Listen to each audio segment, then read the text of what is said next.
how to improve your posture. Namaste, welcome to Healthy Fuel. It's all about health and fitness. Today let's discuss about how to maintain posture.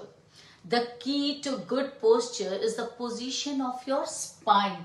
Your spine has three natural curves at your neck, mid back and lower back. And correct posture should maintain these curves. How can posture affect your health? Poor posture can be bad for your health.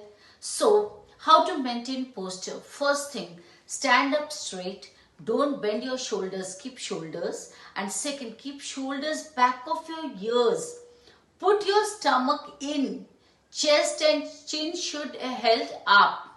And fifth one, this increases your confidence, give you more energy, better mood. So while sitting or standing, try to keep your posture straight. Connect me on Healthy Fuel for further details. Namaste. I'm there to guide you with proper diet and exercise.